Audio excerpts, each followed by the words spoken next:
Erev Tov Chavrim, I'm Stephen Bernard. You're watching Israeli News Live, both on live stream and also on YouTube. It'll be broadcast here in just moments from now. We do have breaking news that's coming out of Israel. In fact, one sister had sent my wife an article, and I'd like to, actually I meant to have the video footage here. It'll be on YouTube for those of you watching there. My wife actually videoed the tanks as well as the bulldozers that were already in the Golan, but according to a report that the sister sent, and that is that the tanks along with the bulldozers actually crossed over into Syria.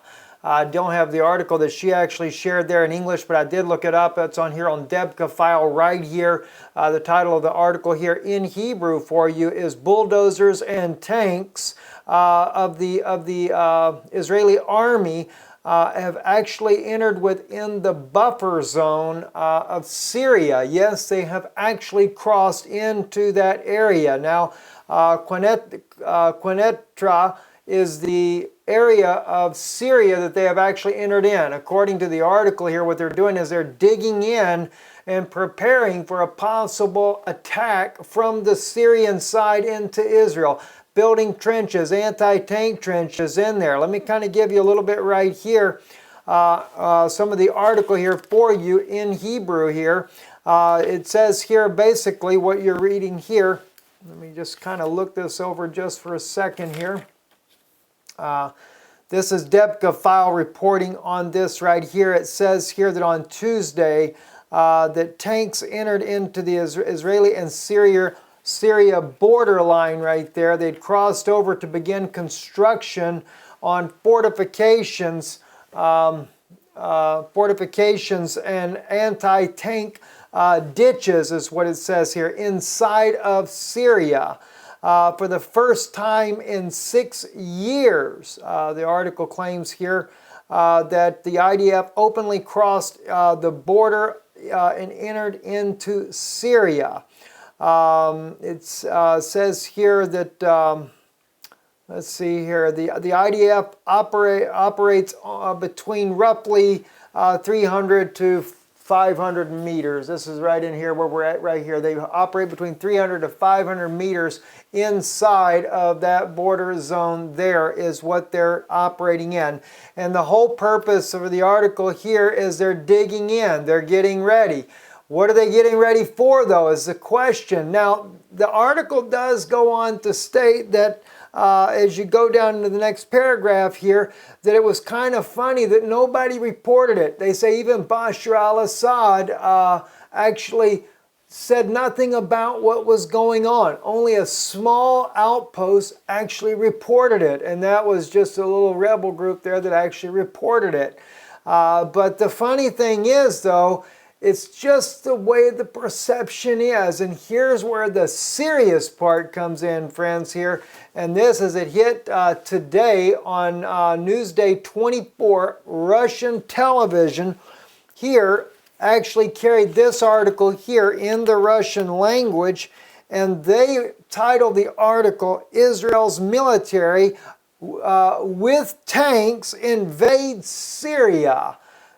Can you imagine that? Then it says over there they have video as well. Now, I couldn't find the video footage that they're using on here, but it was on Newsday 24. It's a Russian television, newsday24.org, and they are claiming to have video footage of Israeli tanks along with the bulldozers that entered in. It does state that in the small section right here in the Russian language here. It does say that they have tanks as well that accompanied them as they crossed over in there.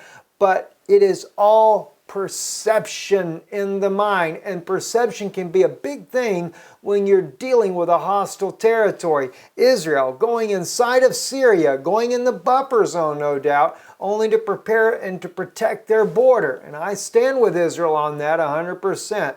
It's their land. It's what God gave us to begin with. But like it was in the times of Joshua ben Nun, they had to fight for what God had given them. And this may be the exact same thing that's going to happen again here in modern times, because in the perception of Russia, they consider it an invasion into their land. Oh gosh. And friends, one other thing here real quick, just to kind of let you know, another thing that I kind of, when I was trying to see who's all speaking about this, I jumped over here to the English language Sana Syrian Arab news agency here, and this article here caught my attention. President Bashar al-Assad receives a letter from Iraqi Prime Minister. War carried on by Syria and Iraqi armies is won. Looks like he's trying to get him some backing there. And of course, we know Russia is willing to back Iraq also in the region. So Russia is building alliances. They have Syria, they have Iraq, they have Iran. Of course, the only one that's not totally in shambles right now is Iran. The Iraqi army is practically nothing anymore after the United States went in there and toppled the whole regime to begin with there. And now the Syrian army is just barely teetering on one leg. Only with the nursing aid of President Vladimir Putin have they been able to come back. But, as I said, according to Russian television, Newsday 24, they consider it an invasion. Wait to see what Putin speaks with Prime Minister Netanyahu about with this. And I'm sure Putin understands he's only trying to protect his border there. But Israel does have to walk a fine line there with Russia because Russia is their ally as well. They don't want to upset that status quo with them, but at the same time, Prime Minister Netanyahu is not going to back down when it comes to the Golan Heights. But the Vatican, as I've already shared with you before, is bound and determined to give the Golan Heights not to the Syrians, but to the Palestinians. And maybe that's where the Syrians will be able to agree with that. That's inside information that we have on that as well. Anyway, God bless you guys. Thank you for watching, and God bless the American people that are undergoing such tremendous violence over there in the land there. It is very sad to see what's going on there, the racial tensions, and we do believe that that is influenced by higher powers.